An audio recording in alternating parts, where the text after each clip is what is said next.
Bienvenue dans Pour toutes ces bonnes raisons, le podcast qui explore le merchandising avec expertise. Vous vous êtes déjà demandé comment le merchandising peut devenir un véritable levier de performance pour votre marque, vos produits, votre point de vente ? Ici, je vous propose de répondre à toutes ces questions à travers un espace de partage et d'apprentissage où mon expertise et celle de mes invités viennent enrichir votre pratique quotidienne.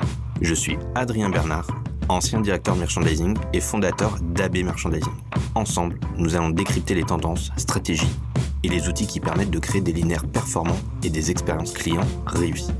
Et n'oubliez pas, abonnez-vous pour ne manquer aucun épisode et surtout, retrouvons-nous sur LinkedIn et Instagram pour continuer ces discussions.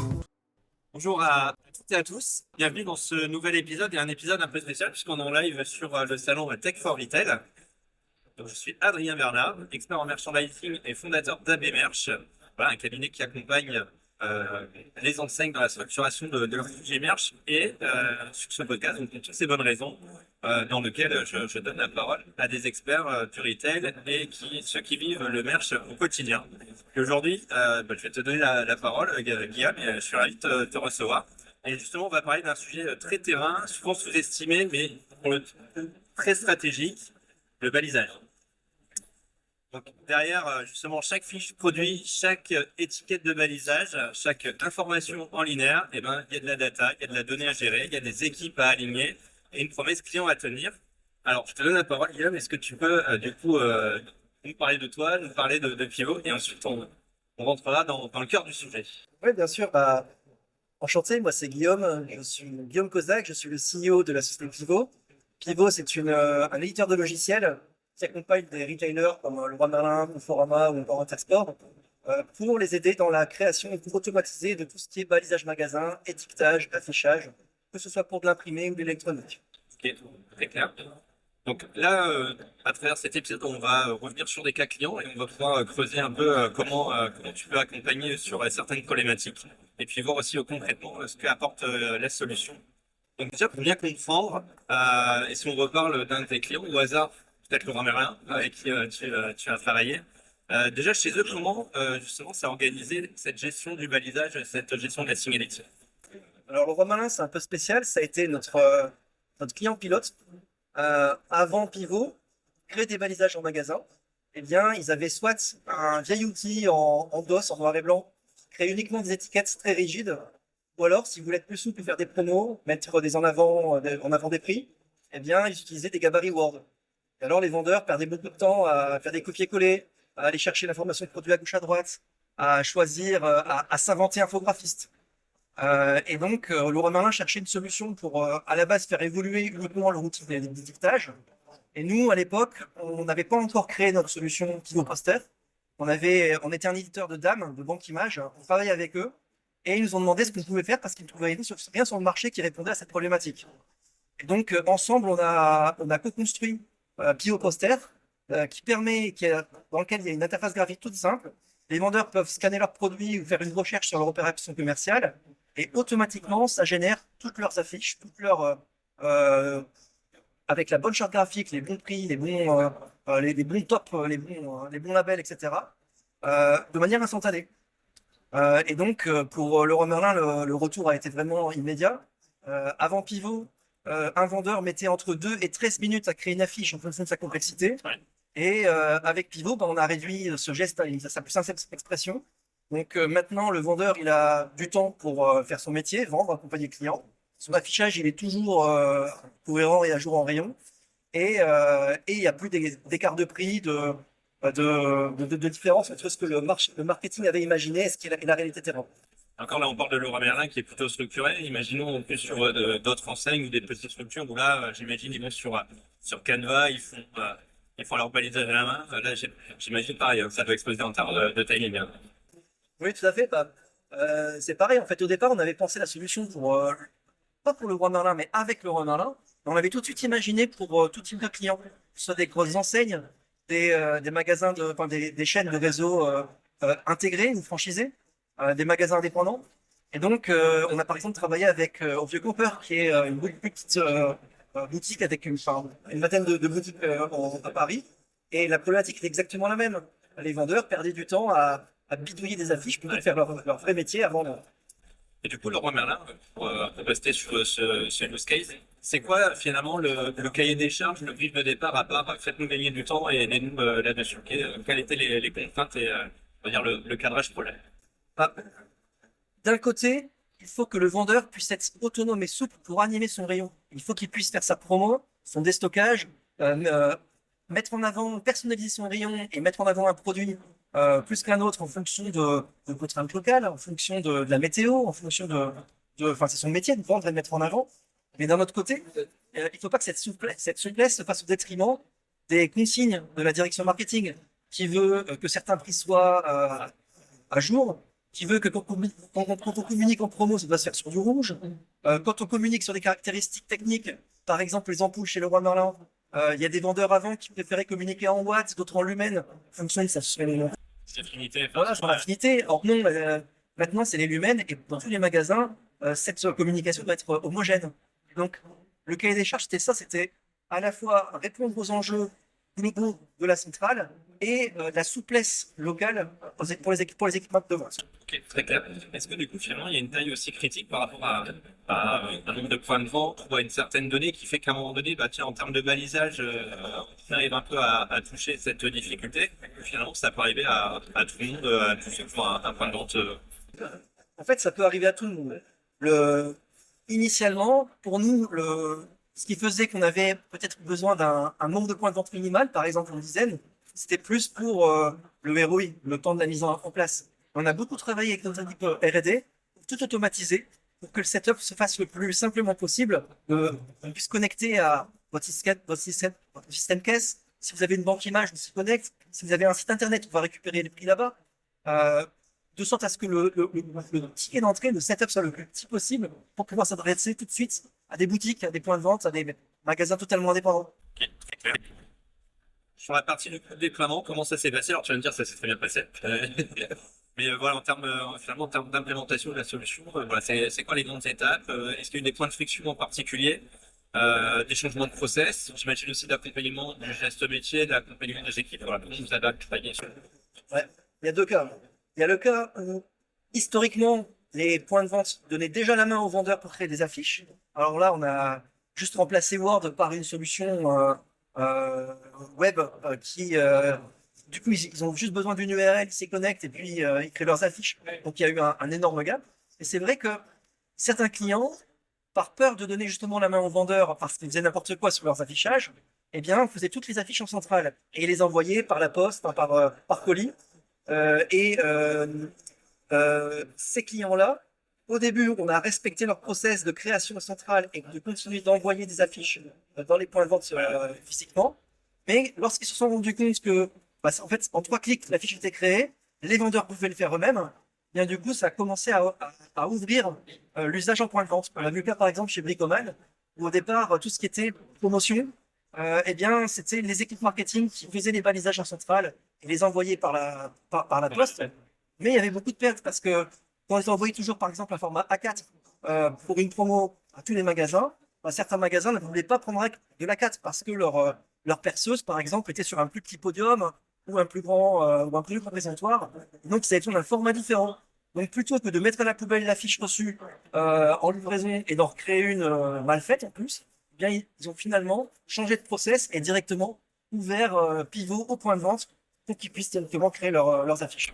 Ce que tu dis, tu vois, ça m'avait intéressé. Enfin, quand on a préparé l'exercice ensemble, voilà, dans une entrevue, j'avais travaillé chez Darty et c'était un peu ce cas de figure-là où tous les matins, tu avais un balisage, donc ça pouvait être une feuille jusqu'à 10 feuilles de mise à jour. Mais en effet, des balisages qui ne correspondaient pas, ou du doublon, finalement, une mise à jour qui était déjà corrigée, et donc derrière, du déchet et du papier à la poubelle. Donc, c'est que la solution, là, elle avait du sens. Oui, tout à fait. En fait, je prends l'exemple d'électrodépôt. Au départ, dans leur ancien système, ils imprimaient tout systématiquement. Là, avec Pivot, on a décidé de mettre des règles. Par exemple, le fond de rayon s'imprime automatiquement en cas de changement de prix, alors que lorsqu'on fait une promo, eh bien, c'est pas imprimé automatiquement, c'est mis en avant dans le portail de Pivot, où le vendeur peut choisir ou non de le prendre, pour changer de format, pour ne pas imprimer bêtement et ensuite payer du papier.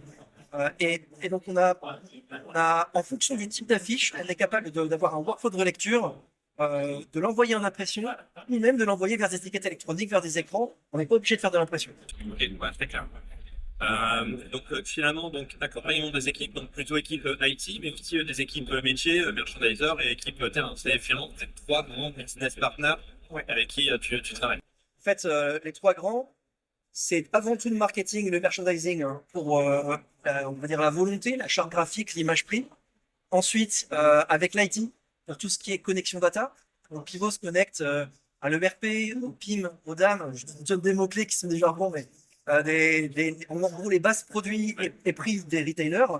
Et ensuite, on s'adresse, par exemple, dans les cas de réseau de franchisés, on s'adresse aussi à ceux qui gèrent le réseau pour animer les vendeurs, animer les points de vente, déployer l'outil. Ça dépend de la structure de l'enseigne. Voilà, maintenant vous avez un peu de recul sur la solution et sur les gains associés. Est-ce que tu pourrais nous en dire un peu plus sur déjà, voilà, en tant qu'équipe merchandising, quel ROI ou quel gain potentiel on met derrière? Pour les magasins, on en a un petit peu parlé tout à l'heure, et puis surtout aussi pour le client final, le shopper, quels sont finalement les gains derrière? Oui, bien sûr, il y en a plusieurs. Déjà, on avait benchmarké le temps de passer le vendeur à créer des affiches avant, chez Leroy Merlin. Avant notre solution, il passait entre 2 et 13 minutes chronomètre en main, en fonction de la complexité de l'affiche, pour créer une affiche et l'imprimer. Avec Pivot, c'est réduit à rien, vu que maintenant c'est automatique, il y a plus sur un bouton et ça sort, il n'y a plus rien à faire. À l'époque, Leroy Merlin faisait 4 500 000 balisages chaque année dans les points de vente. Donc si on multiplie ça, on avait des centaines de jours de temps vendeur de gagner.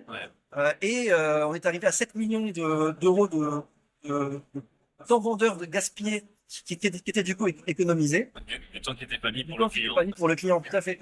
Donc maintenant, ce temps, il est mis au client, il est dédié à la vente, il essaye, il arrête de faire de l'administratif, et ça se répercute sur la qualité de relations client en magasin. Et à côté de ça, j'ai une petite anecdote.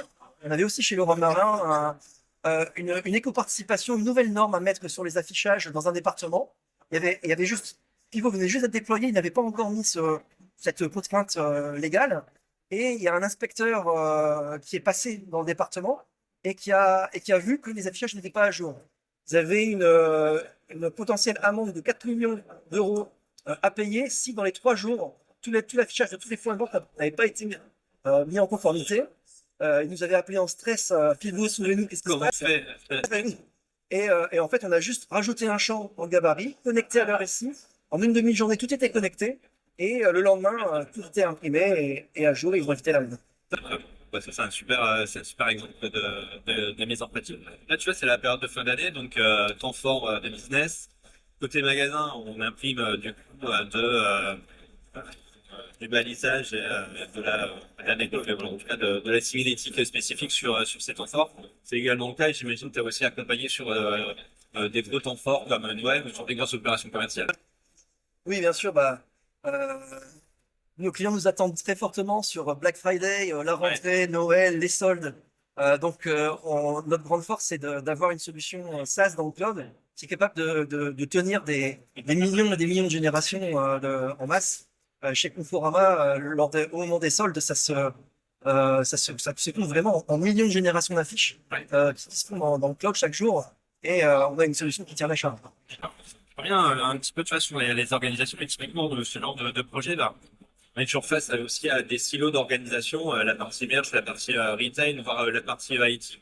Tu sens que finalement, travailler un projet comme la mise en place de la solution Pivot, ça a aussi fluidifié finalement, et ça a même permis peut-être de désiloter les organes. Tout à fait. Ça, je l'avais vraiment ressenti lorsque je démarre des nouveaux projets. On a beaucoup d'équipes marketing qui sont dans leur monde, pas connectés. Ils n'ont pas conscience qu'il y a quelque chose à améliorer parce qu'ils ont toujours travaillé comme ça, par exemple, à faire des affiches pour une opération commerciale en faisant des allers-retours avec une agence, des workflows de relecture qui prennent 15 jours. Finalement, on envoie des affiches par la poste, en livraison, on va dire, dans les points de vente. Et en fait, avec Pivot, on a résolu leurs problèmes, mais on les a aussi connectés aux autres services. Typiquement, Pivot se câble sur les données du PIM, de l'ERP, du système caisse. Donc du coup, on va être totalement aligné en termes de data avec ce qui se trouve sur le site e-commerce, avec ce qui se trouve sur le catalogue, sur d'autres choses. Et donc, ça les fait réfléchir à penser plus leur travail de manière multicanal 360. J'aimerais bien qu'on aborde aussi un peu plus les prochaines étapes, évidemment, tes perspectives et les évolutions à venir. Est-ce que tu as des gros sujets, peut-être autour de plus de personnalisation, et c'est peut-être aussi la demande en tout cas des retailers d'aller plus là-dessus. Peut-être plus encore de personnalisation locale et de laisser plus la main au magasin, peut-être des sujets d'IA. Voilà, c'est quoi en tout cas les grands chantiers qui sont face à Pivot sur les prochains mois, les prochaines années. Oui. Bah, pour l'instant, nous, on est sur l'IA, on est ultra en veille dessus. On utilise l'IA dans notre équipe R&D. Maintenant, au stade d'aujourd'hui, l'IA ne permet pas encore de faire un balisage démultiplié sur des dizaines de milliers de produits qui soit au pixel près la demande du client. Il y a toujours des retouches à avoir. Donc pour l'instant, même si on a déjà connecté Pivot au service direct Microsoft Azure, en prod, on est encore sur des templates qui sont un peu plus figés pour respecter justement la charte graphique. Maintenant, en termes de technologie, là, on est multicanal au sein du point de vente. On crée du contenu à la fois pour les étiquettes électroniques, à la fois pour les écrans, à la fois pour les imprimantes. On est même capable de détecter qu'un produit a déjà été rattaché à une étiquette électronique, donc on met à jour le prix dessus. Sinon, on l'envoie vers l'imprimante. Et ainsi, il y a une expérience de contenu et de charte graphique qui est homogène, peu importe ce que les points de vente ont choisi pour afficher. Très clair. J'aime bien aussi, alors ça a été aussi un peu le mantra quand j'ai lancé mon entreprise, c'est finalement tous ces outils, toutes ces démarches, de comment plus aussi les démocratiser et les rendre accessibles à des plus petites surfaces ou à des réseaux de magasins. D'accord, c'est aussi un de tes souhaits, c'est d'aller démocratiser l'outil et de rendre en tout cas, j'ai envie de dire, le balisage plus simple pour tout le monde. Tout à fait. On a commencé avec des grands comptes, parce que ça a été nos opportunités de premier client, tout simplement. Mais notre volonté et notre ambition, c'est d'être l'outil de gestion d'affichage magasin pour n'importe quel type de point de vente, de la petite boutique au magasin indépendant, à la chaîne de franchisés, au grand compte intégré. On met toute notre R&D sur cette ambition. C'est un peu le cas là, parce qu'on est en train d'échanger depuis quelques semaines pour une boutique, on va dire une boutique de musée, et ils sont vraiment problématiques et quand j'ai vu en tout cas les équipes, le temps qu'elles passaient pour déjà mettre sur Canva, puis en plus de pas faire des bêtises, de dire tiens j'ai mis le bon prix, de redécouper, etc. Donc on est en sujet dessus. Finalement c'est plutôt simple, enfin entre guillemets. Il y a des sujets de standardisation, de trouver les bons formats et puis de connecter la bonne data à l'utiliser. C'est ça. Bah, au final, avec Pivot, là où avant, dans Canva, on refaisait une affiche x 1000 pour chaque produit, on n'en fait plus qu'une seule et on appuie sur un bouton et ça se démultiplie pour tous les produits. Tu nous as parlé un peu de quelques clients, notamment de l'Orléans avec des potes, encore quelques use cases ou quelques clients comme ça à partager. Oui, bah, en parlant de petites boutiques, on travaille aussi avec les magasins ANPM de La Redoute, qui sont des petites boutiques dans les Galeries Lafayette. Et on a vraiment été loin dans l'automatisation. C'est-à-dire que eux, par exemple, leur problématique, c'était qu'ils avaient besoin de créer des affiches podium. C'est-à-dire, dans leur corner, ils ont une ambiance avec la table, la chaise, le coussin, la serviette. Et ils ont créé une affiche avec le podium sur mesure que le vendeur a créé. Et lorsqu'il y a des changements de prix là-dessus, eh bien, il faut pouvoir se souvenir que le vendeur avait conçu cette affiche podium avec ce listing de produits et de réimprimer ou de régénérer l'affiche uniquement avec les nouveaux prix pour son cas à lui. Voilà, on a résolu ça avec ANPM et on est même maintenant capable que lorsque en logistique, un produit a été reçu pour mettre en rayon, automatiquement nous on détecte par événement et on génère une affiche directement dans le point de vente parce qu'on sait qu'en logistique, on a reçu le produit prêt à mis en rayon. Ok, très clair. Donc là, on est sur finalement la première journée du salon Tech for Retail. Est-ce que tu as vu des choses plutôt sympas? Est-ce que tu as des copains à mettre en avant? Voilà, c'est l'occasion de partager un peu des nouvelles folies. Carrément, bah, nous, nos copains qui sont cibles, c'est déjà en amont, ceux qui portent la data. En fait, pour avoir un pivot poster qui soit le plus utile, il faut qu'on ait de la data de qualité en amont. Et donc pour ça, on est par exemple partenaire avec Akeneo, qui consolide la data produit dans un PIM, une base produit, et nous on peut ensuite la récupérer. On connaît aussi Odoo, qui ont un système de magasin bien utile. Et ensuite en aval, c'est plus soit des imprimeurs, des agences des imprimeurs, soit ici au Tech for Retail, c'est plus des étiquettes électroniques, de l'affichage dynamique, comme par exemple avec Pfizer ou Fusion. On est capable avec Pivot de pousser du contenu vers leurs étiquettes électroniques pour avoir justement cette facilité d'affichage. Donc, faut pas hésiter à aller voir aussi. Écoute, le message est passé. Merci en tout cas Guillaume pour ce retour riche, clair et surtout finalement entrer dans le terrain et dans le réel. Si je pourrais te laisser un peu le mot de la fin avant de passer à la conclusion, qu'est-ce que tu aimerais nous partager? Juste que il faut pas croire que papier égale à l'arrache manuel. Okay. Tout ce que vous voyez avec les étiquettes électroniques, le fait qu'on gagne du temps, on peut faire ça avec du papier ou de l'électronique. En fait, le choix du support, c'est juste une question de coût et de facilité en point de vente. En tant que merchandiser, vous ne devez pas vous dire je suis contraint à faire du papier manuel ou à faire de l'électronique, mais le vendeur a moins la main dessus. Non, vous devez choisir votre support et ensuite Pivot vous accompagne à créer le contenu, à le pousser où il faut. Ok, très clair. Moi, ce que je recherche en tout cas, je fais un peu l'analogie avec le merch, c'est que finalement, on a un geste métier qui est un peu la finalité, c'est-à-dire soit implanter un planogramme, soit du coup, mettre un balisage, mais que finalement, tout se fait bien en amont avec des sujets d'outillage et des sujets en tout cas aussi de structuration de la donnée, que c'est très très important que finalement ce point de départ, il est plus qu'important là-dessus. Merci beaucoup Guillaume en tout cas d'avoir partagé toutes ces infos. Merci également à Tech for Retail pour la vitrine et pour le corner spécifique podcast. À très bientôt et bonne fin de salon. Merci beaucoup. Je vous dis encore merci pour votre écoute et surtout à très bientôt pour un nouveau rendez-vous dans Pour toutes ces bonnes raisons. D'ici là, prenez soin de vous, prenez soin de vos linéaires et continuez à nourrir votre passion. Et je vous fais un petit rappel, chaque épisode sort un jeudi sur 2. Alors n'oubliez pas de vous abonner pour ne rien manquer des prochains épisodes.